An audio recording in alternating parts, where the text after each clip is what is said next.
Hello students,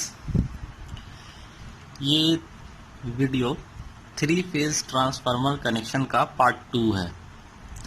इससे पहले वाले वीडियो में हमने 3 फेज ट्रांसफार्मर कनेक्शन के लिए जो भी पॉसिबल कनेक्शन है उसकी लिस्टिंग की थी। तो हमें 6 कनेक्शन पता चला था। एक था आपका स्टार स्टार, एक स्टार डेल्टा, एक डेल्टा स्टार, एक स्टार डेल्टा और एक स्कॉट कनेक्शन और एक ओपन डेल्टा कनेक्शन। तो 2 कनेक्शन हमने पहले वाले वीडियो में पढ़ लिया था, डेल्टा डेल्टा और स्टार स्टार। आज के इस वीडियो में हम बाकी के 4 कनेक्शन पढ़ेंगे। तो डेल्टा स्टार कनेक्शन सबसे पहला हेडिंग है। तो डेल्टा स्टार कनेक्शन के लिए सबसे पहले हम सर्किट डायग्राम ड्रॉ कर लेंगे।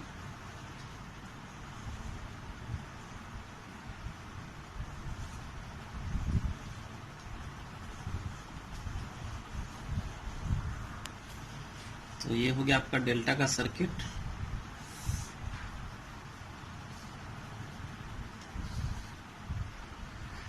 ये लाइन करेंट्स,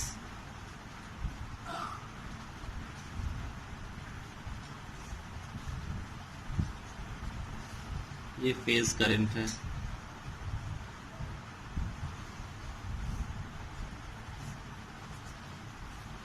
इसकी नेमिंग मैं कर देता हूं, ये ए बी सी। नेमिंग आप कुछ भी कर सकते हैं। तो ये हो गया आपका B1 B2, A1 A2, C1 C2।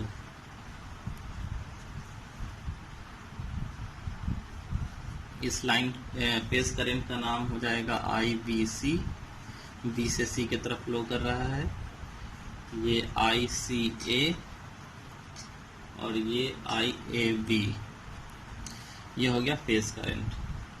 तो इस तरीके से हमने डेल्टा सर्किट के लिए नेमिंग कर दी। अब हम करस्पॉन्डिंग इसके स्टार कनेक्शन बनाएंगे। तो स्टार कनेक्शन बनाने से पहले, इससे पहले वाले वीडियो में मैंने बताया था कि आपको कोई भी कनेक्शन ड्रॉ करने से पहले 3 चीज़ें ध्यान में रखनी है। एक है आपका फेज सीक्वेंस,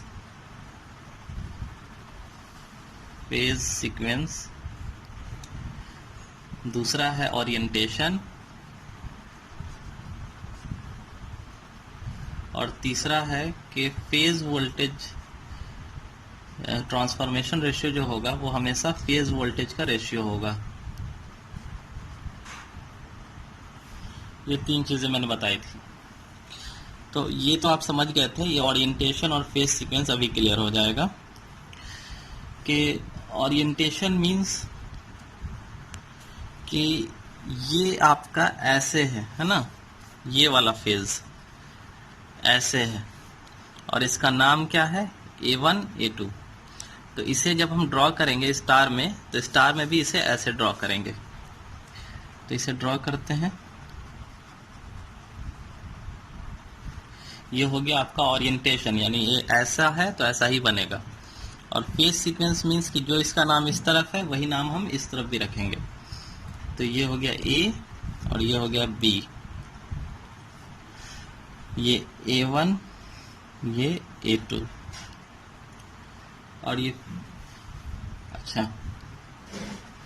अब ये वाले फेज को देखिए आप, ये ऐसे है तो इसमें भी इसे ऐसे ही ड्रॉ करेंगे। तो इसे इस तरीके से ड्रॉ कर देंगे।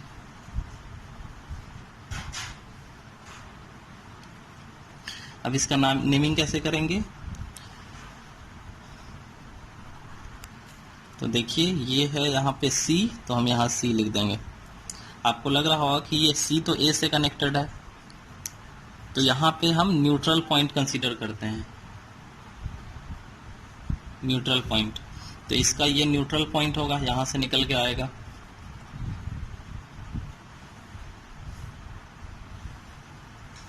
ये न्यूट्रल पॉइंट होगा इसका। तो इसलिए अब CN उसी तरीके से अब इसका नाम क्या रख देंगे, C1 C2, जैसे इसमें नेमिंग है। अब ये वाला फेज सीक्वेंस ऐसे है तो इसे ऐसे कनेक्ट कर देंगे और इसका नाम क्या हो जाएगा, B। ये हो गया, और ये हो जाएगा V1 V2।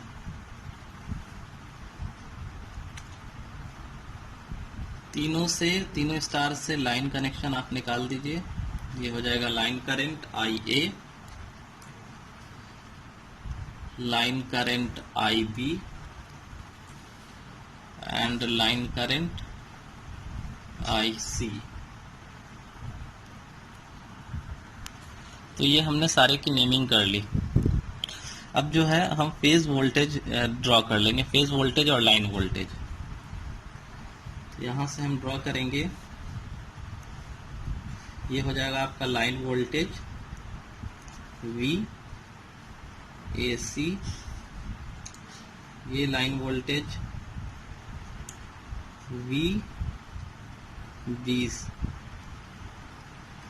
VBC,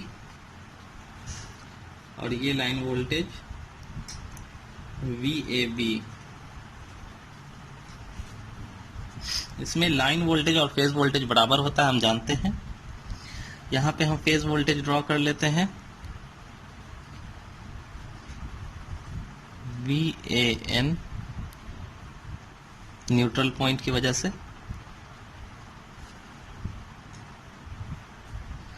ये हो जाएगा VCN, और यहाँ पे हो जाएगा आपका VBN। ये हो गया फेज वोल्टेज। लाइन वोल्टेज अगर हम ड्रॉ करें तो यहाँ पे इन दोनों के बीच होगा VAB, ये हो जाएगा VBC, और इन दोनों के बीच होगा VCA, और यहाँ से लेकर के न्यूट्रल के बीच होगा VAN।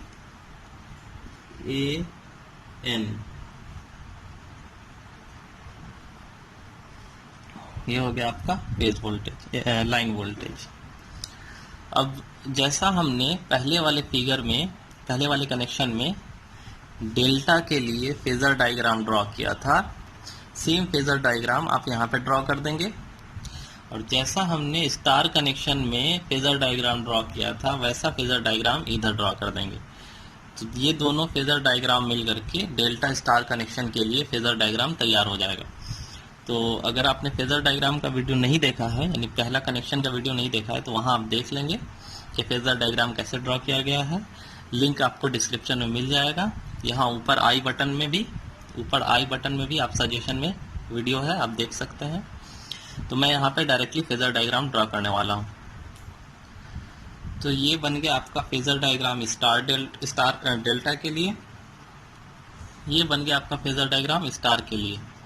सेम फेजर डायग्राम हमने पहले वाले वीडियो में भी बनाया है, जहाँ पे डेल्टा डेल्टा कनेक्शन था। तो डेल्टा डेल्टा कनेक्शन में ये फेजर डायग्राम दोनों तरफ ड्रॉ होगा। स्टार स्टार कनेक्शन में ये फेजर डायग्राम दोनों तरफ ड्रॉ होगा। लेकिन डेल्टा और स्टार कनेक्शन में डेल्टा वाला हमने उठा लिया, स्टार वाला हमने उठा लिया, फेजर डायग्राम ड्रॉ कर दिया। तो इस तरीके से हम फेजर डायग्राम ड्रॉ करते हैं। अब हम बात करेंगे एडवांटेजेस और disadvantages of delta star connection. तो यहाँ पे आप देखेंगे कि जितना हमने वोल्टेज दिया,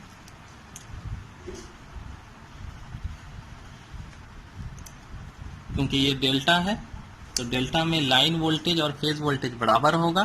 तो जितना वोल्टेज दिया उतना ही वोल्टेज यहाँ फेज में आया। फेज से इंड्यूस होकर के ये सेकेंडरी में पहुंचा।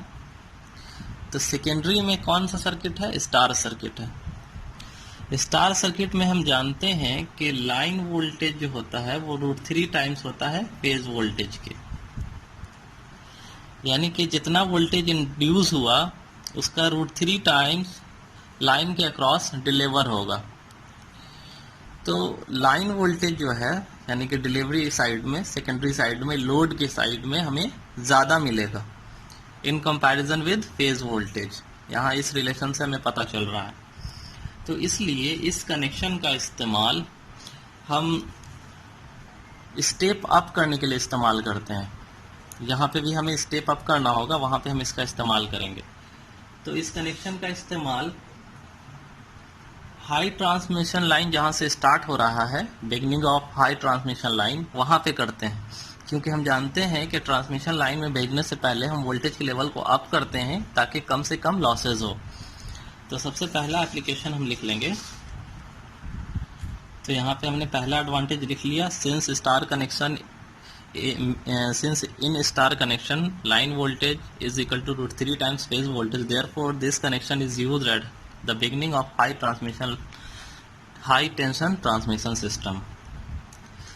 तो पहला एडवांटेज तो हो गया। अब दूसरा एडवांटेज ये है कि हम यहाँ देख रहे हैं कि ये 3 फेज 4 वायर सिस्टम है ना, 3 फेज तो है ही, साथ में न्यूट्रल भी है, तो ये 3 फेज 4 वायर सिस्टम है।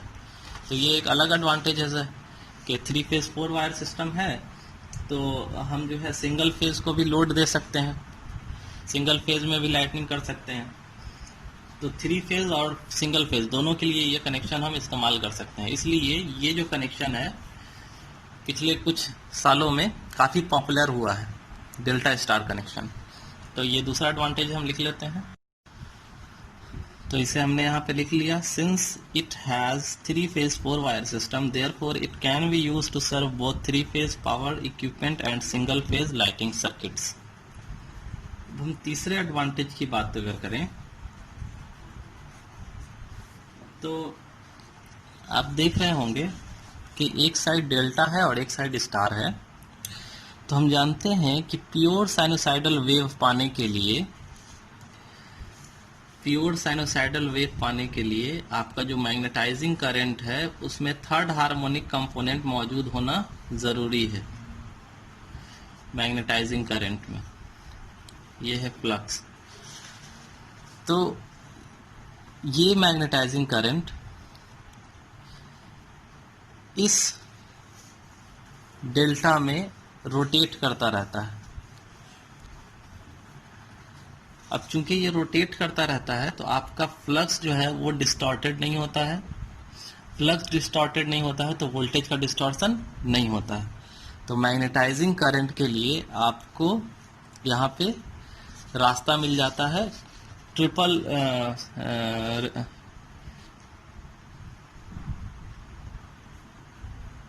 थर्ड हार्मोनिक कंपोनेंट को। तो हम इसे यहाँ लिख लेते हैं, वोल्टेज इज नॉट डिस्टॉर्टेड। तो ये हमने लिख लिया, voltage is not distorted as delta connection allows a path for third harmonic currents. अब एक डिसएडवांटेजेस भी है इस कनेक्शन में, ये डिसएडवांटेजेस है। डिसएडवांटेज क्या है कि एक साइड में आपका डेल्टा कनेक्शन है, एक साइड में स्टार कनेक्शन है। जो प्राइमरी का लाइन वोल्टेज है वो सेकेंडरी के लाइन वोल्टेज से 30 डिग्री के फेज शिफ्ट पे होता है। सिमिलरली प्राइमरी का जो लाइन करंट है वो सेकेंडरी के लाइन करंट से 30 डिग्री के फेज शिफ्ट पे होता है। आपको दिख भी रहा होगा इस फेजर डायग्राम में।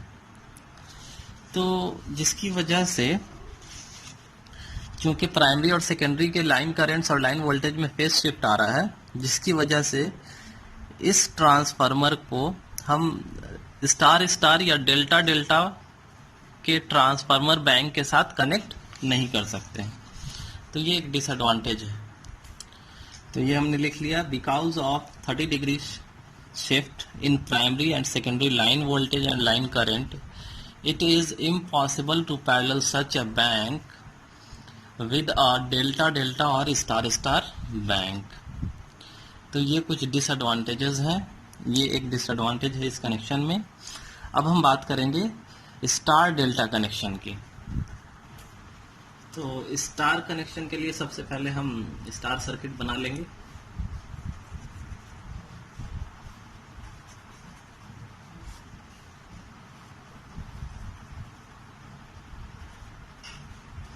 ये हो गया आपका स्टार सर्किट।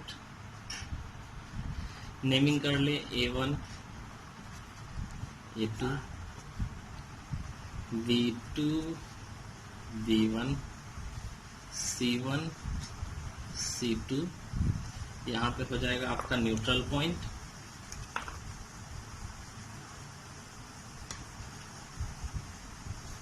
अब इसमें भी आप लाइन वोल्टेज, लाइन करंट सारे की नेमिंग कर लेंगे खुद से, फेज वोल्टेज और लाइन वोल्टेज सारे की नेमिंग कर लेंगे खुद से। हम जो है डेल्टा सर्किट ड्रॉ करेंगे। तो डेल्टा सर्किट में हमें ड्रॉ करने के लिए क्या देखना होगा, फेज सीक्वेंस एंड ओरिएंटेशन। तो ये ऐसे है वर्टिकल, तो हम इसे वर्टिकल ड्रॉ कर देंगे यहाँ पे। ये हो गया आपका A1 A2 और ये नोड हो गया आपका A। अब ये ऐसे है तो इसे ऐसे ड्रॉ करेंगे।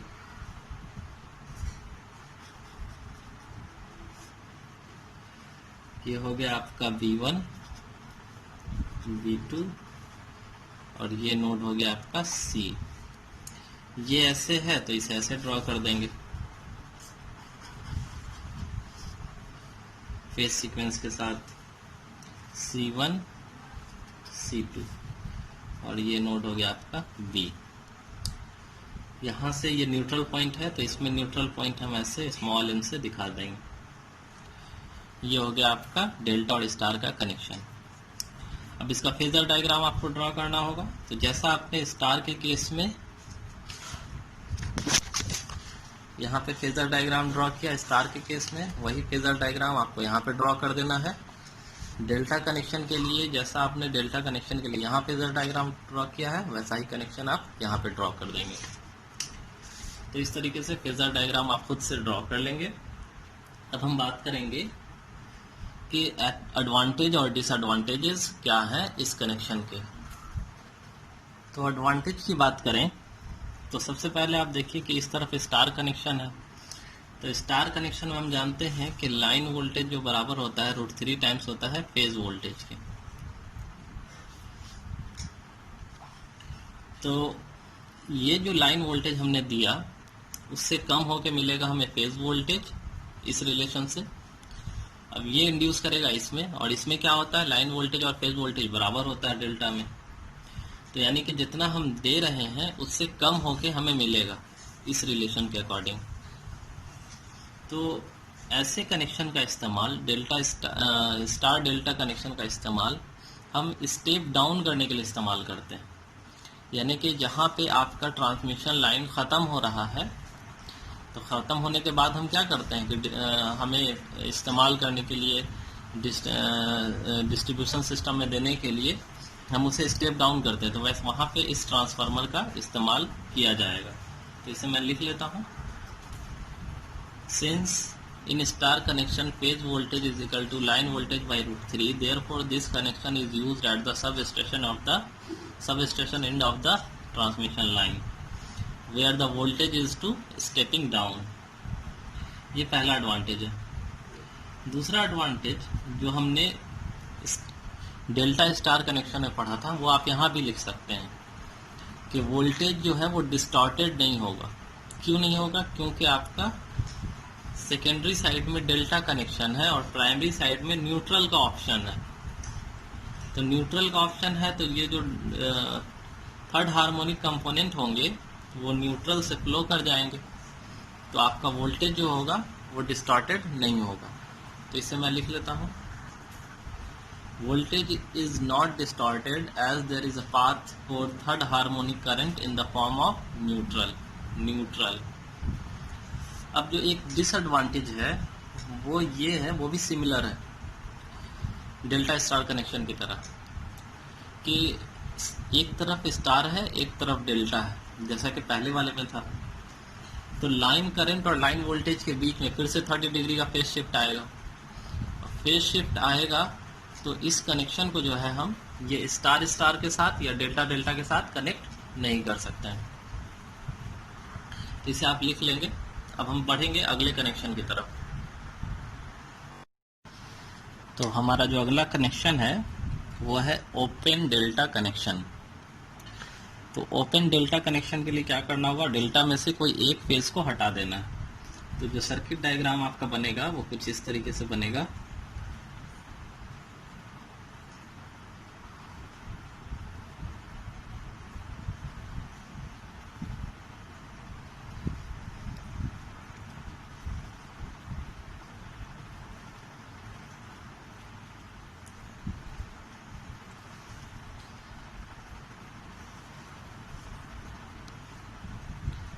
ये हो गया, यहाँ से जो फेस था उसे मैंने हटा दिया, तो ये बन गया ओपन डेल्टा। अब इसकी नेमिंग कर दीजिए। ये line current IA, IB, IC,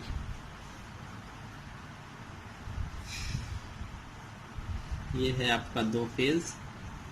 अब फेज को आप ध्यान से देखेंगे तो एक वोल्टेज यहाँ पे अपेयर होगा इसके अक्रॉस, एक वोल्टेज यहाँ अपेयर होगा, और एक वोल्टेज जो है इन दोनों के बीच में अपेयर होगा, है ना। हालांकि ये दोनों ओपन है, बट यहाँ पे वोल्टेज अपेयर होगा। उस वोल्टेज को हम KVL से फाइंड आउट कर सकते हैं। तो एक वोल्टेज आपका यहाँ पे होगा VAB,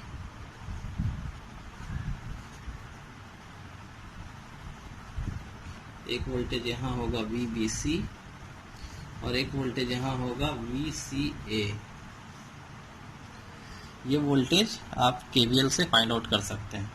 तो हालांकि ये ओपन सर्किटेड है, हालांकि एक फेज यहाँ पे नहीं है, लेकिन यहाँ पे वोल्टेज 3 हो रहे हैं।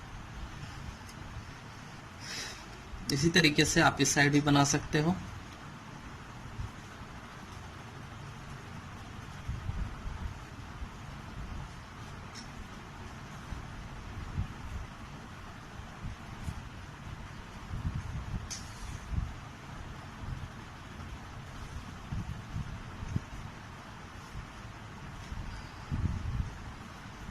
ये A, ये B और ये C। सिमिलरली आप इस साइड भी नेमिंग कर सकते हो, capital A, capital B, capital C। ये आपका करंट हो जाएगा IA, IB, IC। वोल्टेज जो होगा इसके अक्रॉस, वो वोल्टेज हो जाएगा VAB, VBC, और एक होगा इसके अक्रॉस VCA। ये इस तरीके का आपका ट्रांसफार्मर बनेगा। अब इसे आप ट्रांसफार्मर की वाइंडिंग से अगर दिखाना चाहें, ट्रांसफार्मर की वाइंडिंग से कुछ इस तरीके से दिखेगा। ये हो गया आपका पहला ट्रांसफार्मर, और इसी तरीके से ये दूसरा ट्रांसफार्मर।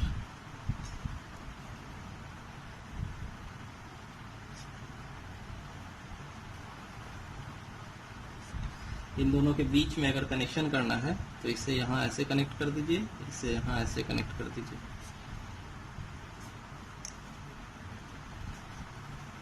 C, D, B, और ये हो जाएगा आपका A।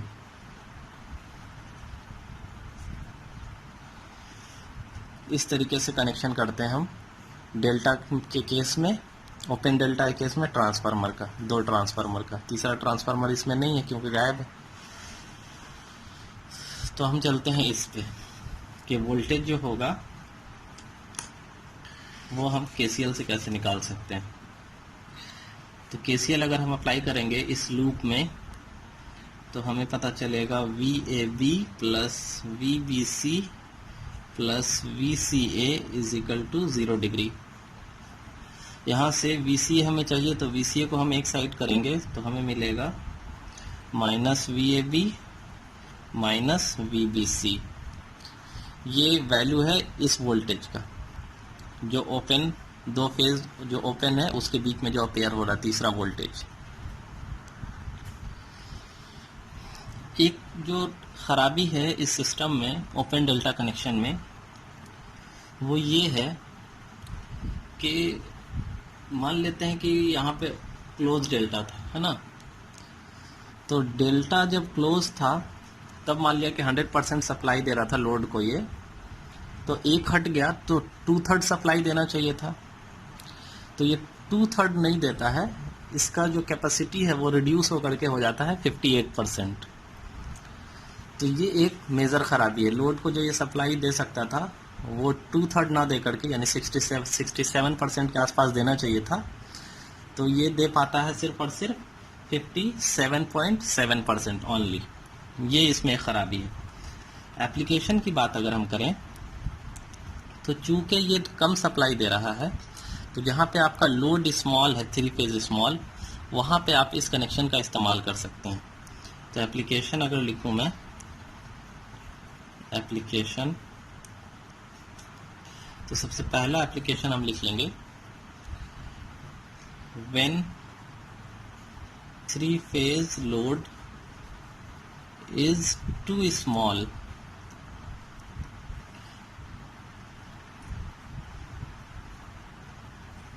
दूसरा तो आपको पता ही है कि जहाँ पे 3 फेज इस्तेमाल हो रहा है, क्लोज डेल्टा इस्तेमाल हो रहा है, वहाँ पे अगर कोई एक ट्रांसफार्मर ख़राब हो गया तो ओपन डेल्टा के तौर पे ये कंडक्ट कर सकता है। तो दूसरा एप्लीकेशन हम लिख लेंगे, तो ये हमने दूसरा लिख लिया, when one of the transformer in delta delta bank is disable so that service is continued although at reduced capacity. तीसरा है कि जहाँ पे नया नया बस्ती अभी बसा है, जहाँ पे लोड अभी बहुत कम है, हालांकि लेकिन फ्यूचर में लोड बढ़ने की संभावना है, नए नए लोग आके बसेंगे तो लोड बढ़ेगा। तो वैसे में हम 2 ट्रांसफार्मर से काम चला लेते हैं कम खर्च में, फिर बाद में फ्यूचर में जब लोड बढ़ जाता है तब हम नया ट्रांसफार्मर एक और लाके लगा करके उसको डेल्टा डेल्टा में कनेक्ट कर देते हैं। तो ये एक तीसरा एडवांटेज है, इसे मैं लिख लेता हूँ। तो यहाँ पे मैंने तीसरा एडवांटेज जो है लिख लिया है, when it is anticipated that in future the load will increase.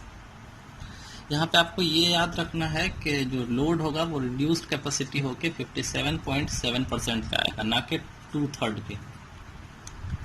2/3 के नहीं होगा, हमेशा 57.7% पे होगा।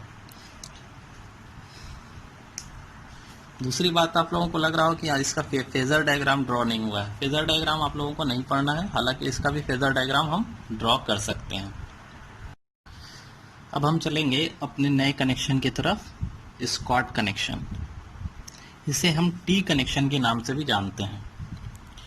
इसमें भी हम 2 ट्रांसफार्मर का इस्तेमाल करेंगे और ये कनेक्शन जो है बेसिकली 3 फेज को 2 फेज में कन्वर्ट करने के लिए इस्तेमाल किया जाता है। तो जो 2 ट्रांसफार्मर है उसका कनेक्शन हम कुछ इस तरीके से करेंगे। ये पहले ट्रांसफार्मर का प्राइमरी वाइंडिंग और ये पहले ट्रांसफार्मर का सेकेंडरी वाइंडिंग।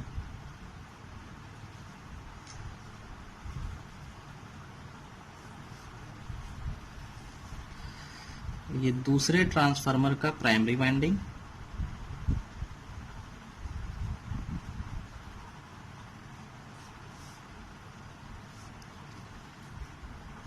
और ये दूसरे ट्रांसफार्मर का सेकेंडरी वाइंडिंग।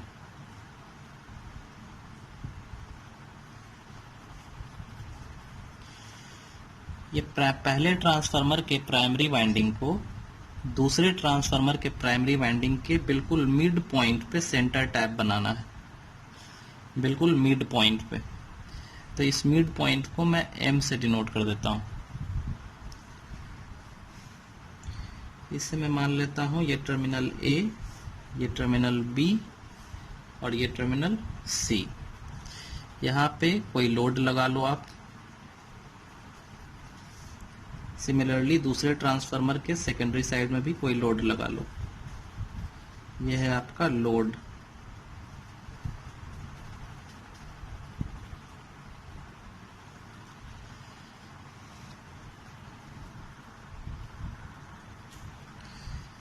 जिसमें हमने टैपिंग किया है उस ट्रांसफार्मर को हम कहते हैं मेन ट्रांसफार्मर। Main transformer. और जिसमें टैपिंग नहीं किया है उसे कहते हैं टीजर ट्रांसफार्मर। तो ये हो जाएगा आपका टीजर ट्रांसफार्मर, या इसे हम ऑक्सिलरी ट्रांसफार्मर भी कहते हैं।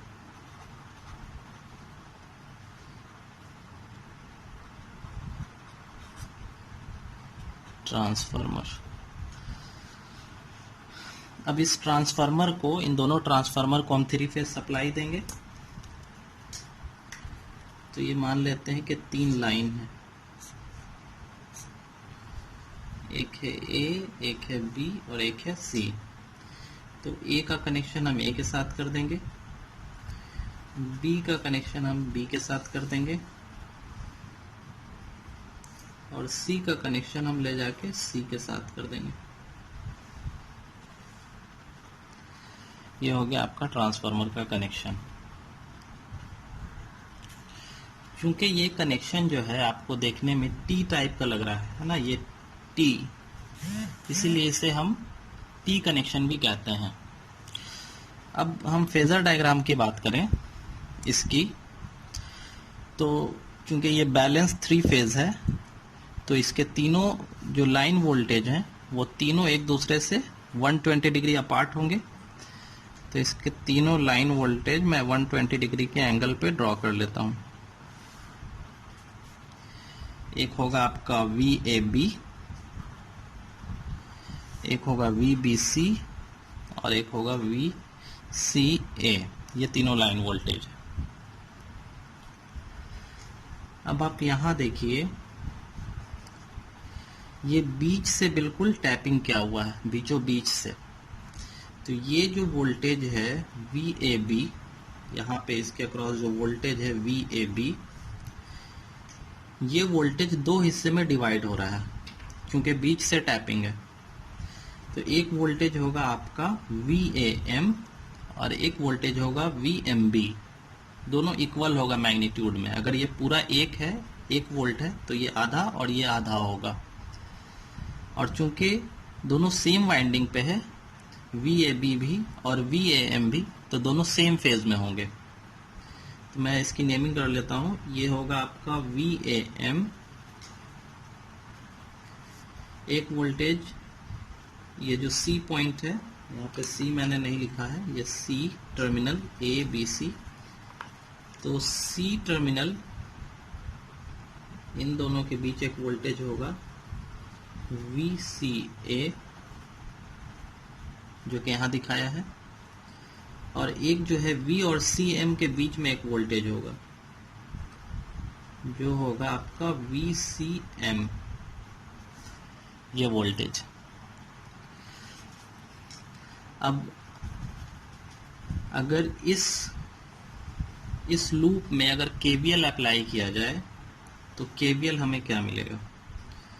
तो KVL हमें मिलेगा VCA minus VCM plus VAM is equal to 0।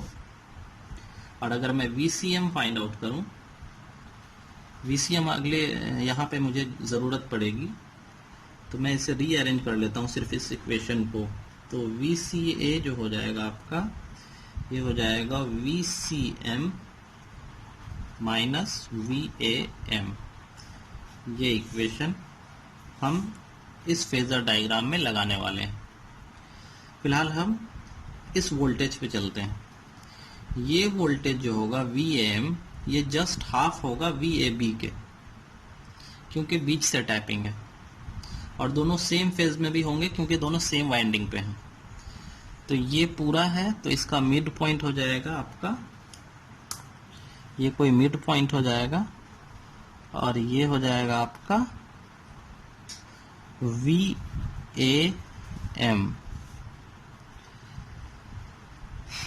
और VCM क्या होगा?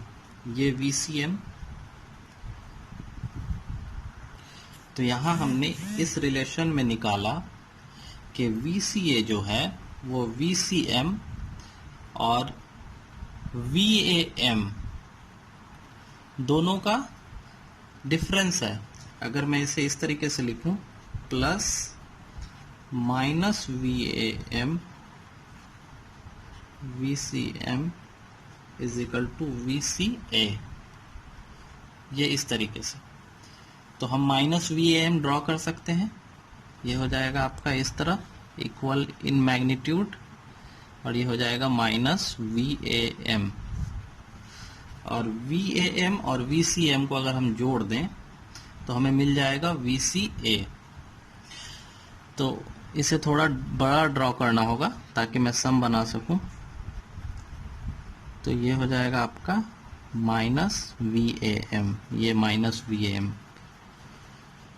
इक्वल इन मैग्नीट्यूड होगा आपका। अब इन दोनों का सम कौन है, VCA। तो यहाँ से ये परपेंडिकुलर हम ड्रॉ करें तो ट्रायंगल बन जाएगा, ये इनका और इनका सम है VCA, तो ये हो जाएगा आपका VCM।